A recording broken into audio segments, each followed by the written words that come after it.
we'll come up here real quick and we'll look back and you get a sense of Studio One is everything inside this curtain. Yeah, it's a big room. It's a big room. And it's a bit, that's a lot of curtain. It's a lot of curtain. I don't even want to think about that. And into Studio One,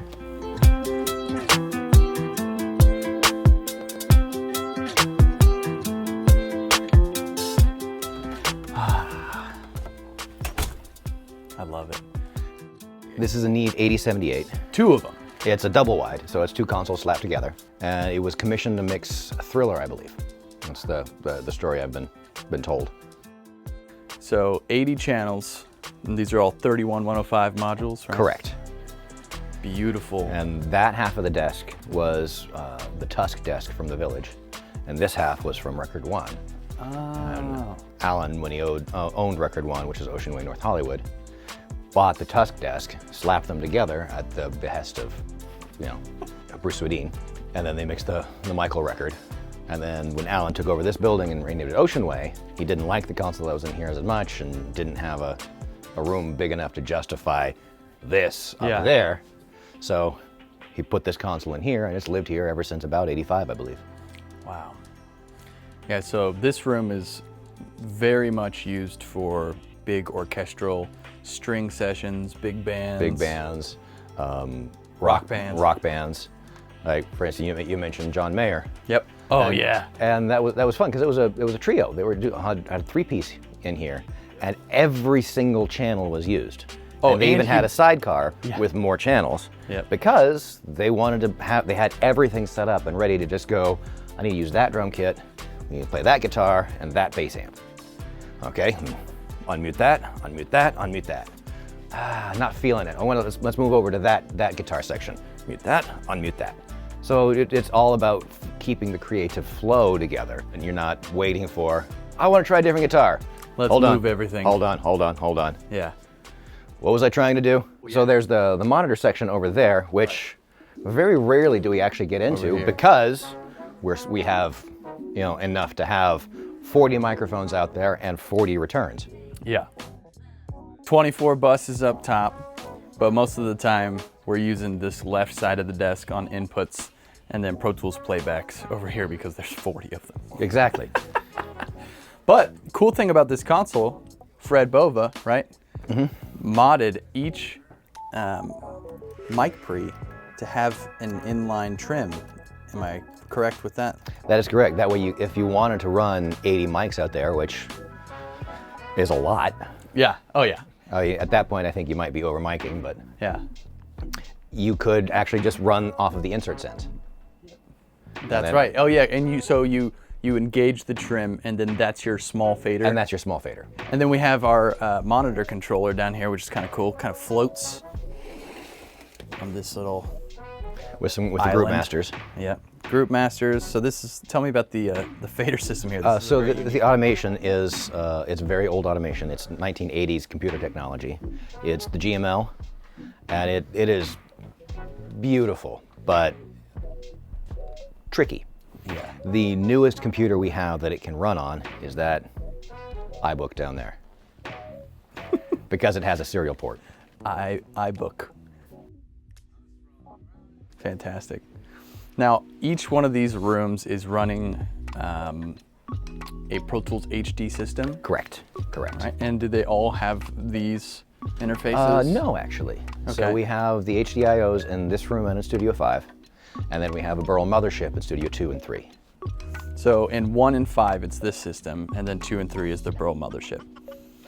And that's mostly to kind of go with the general workflow in each room. Yeah. So since this sees a lot more of the scoring or orchestral stuff and things like that, they're used to working on the HDIOs. Yeah. It makes sense to have that because they want to have something they're familiar with. Yeah. And the Burl, in Studio 2 and 3, we're doing a lot more of vocals and rock bands and things like that. Sometimes they want more of that tape saturation sound, which lends into the Burls. And in all the rooms, you'll see, when we have ATC mains here, except for in Studio 5, they sound awesome. They just sound awesome. Are these the 250s or the 300s? The 300s. 300s. And then generally what you'll also find in most studios is the NS10s, because they sound universally no matter where you go. Yes, and I have universally consistent. Yes, that's another way of looking at it. With every room, not only do you get a beautiful console, great speakers, great conversion, but also all of this insane outboard gear, plus a Fairchild in every room, right? 3 out of the 4. 3 out of the 4. That's right.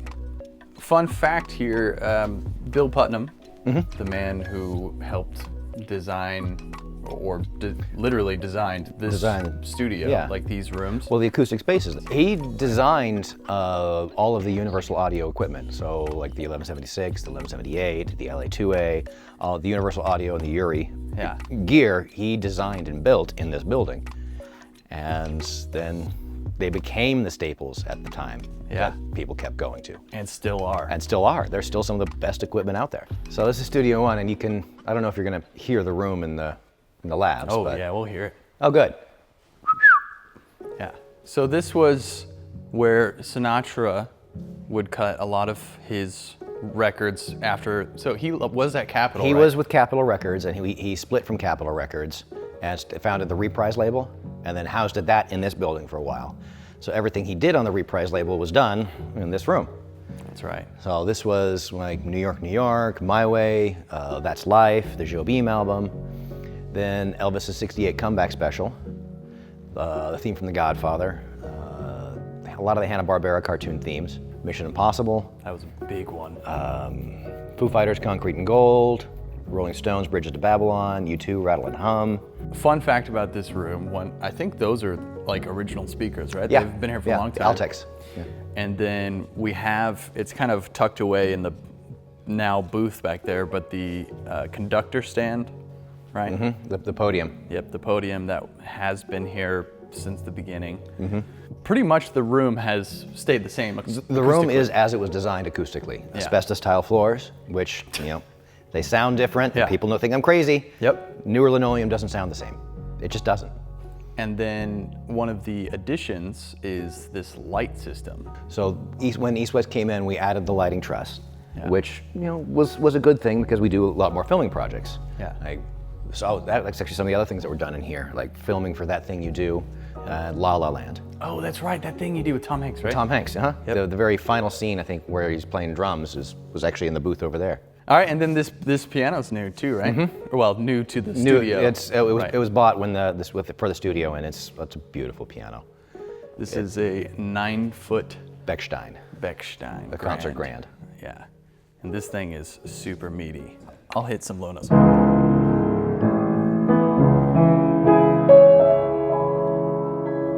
It's kind of a joke that we were able to just. Well, I was able, you still get to, just come in here in the middle of the night and make really dumb songs that no one will ever hear using these. And learn how to engineer. Yeah. Like, well, I don't like the way that sounds. Good thing, it's not for a client, it's just for me. Yeah. It's like, oh, this sounds amazing. When am I gonna use this? That's something I have to say in this video, is the culture here is so much better than any other studio culture when it comes to bringing in, let's say, fresh blood, interns. Junior staff, runners, whatever.